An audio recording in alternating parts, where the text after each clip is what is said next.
Hey guys! Welcome back sa ating YouTube channel. So, long time no vlogs. Pero nag-upload tayo ng shorts. So, update lang tayo sa ating Suzuki Desire. Sa ating mga ka-subscriber dyan na may Suzuki Desire.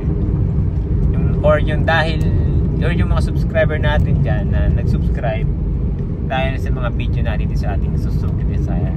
Okay? So, update ko lang kayo.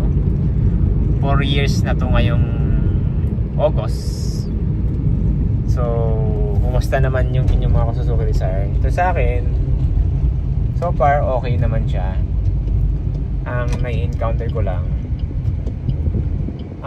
pag wait lang, twist ko pa ang camera.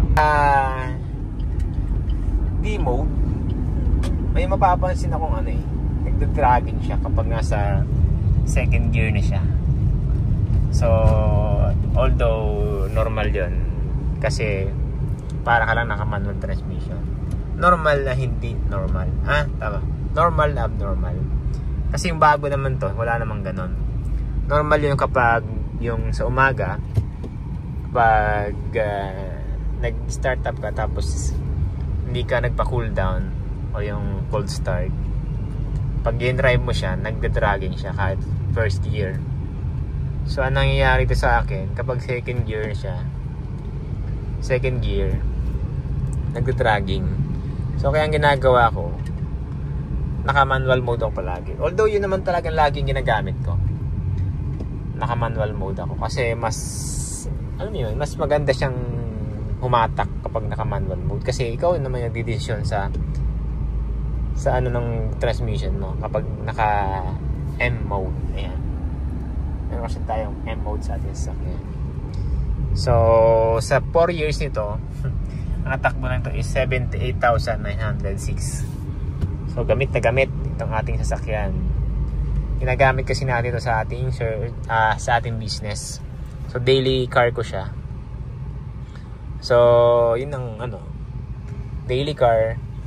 Kaya nga lang, ang kilometrahe niya is ang bilis tumaas. Although, kaya nga tayo kumuha ng sasakyan para gamitin. Anihin mo nga naman niya sasakyan mo kung hindi mo gagamitin, di ba? Okay lang masira yan dahil ginamit mo, kaysa sa nasira siya dahil hindi mo siya ginamit.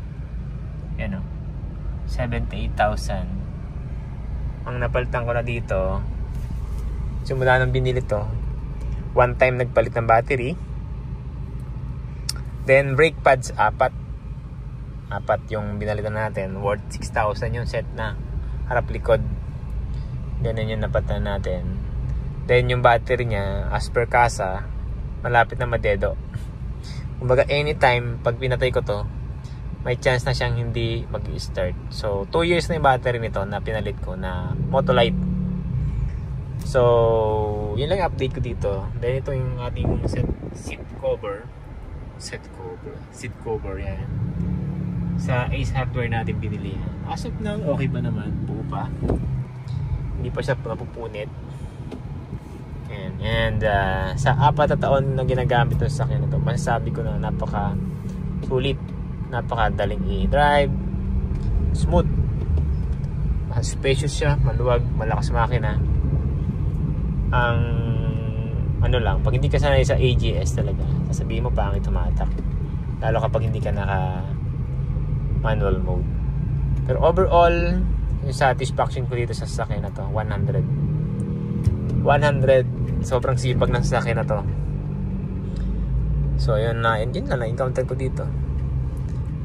The rest, yung ating mga gasgas sa labas, dahil yung parking kasi natin nasa labas ng bahay. Hindi natin maiiwasan yan. Ang importante, kahit gamit na gamit ko to, yung maintenance nito is regular. Every 5,000 km nagpapa-PMS tayo. Yan. Sa kasa pa rin tayo nagpapa-PMS kahit hindi na siya naka-warranty. Para at least, diba, yung booklet natin naka-kasa record, naka-kasa maintain tayo. Mas maganda siya. Although mas mahal sa kasa, regular na ko dito, expenses 4,000 plus yung regular yung basic PMS.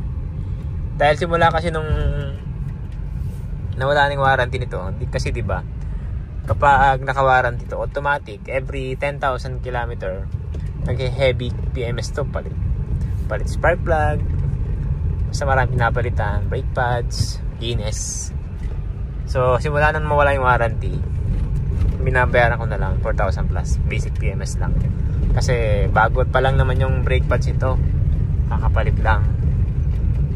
Nagnipis na kasi dahil nga daily drive to, pinapalitan ko na kasi safety ko pa rin yun eh.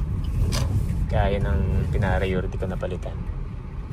Basta overall, the rest, it's a nice car. It's a nice car, matibid sa gasolina, madali parking kasi maiksi, compact design niya, diba? So yun lang guys, update na sa sasakyan. So kita-kits na lang sa daan. Alright, bye-bye.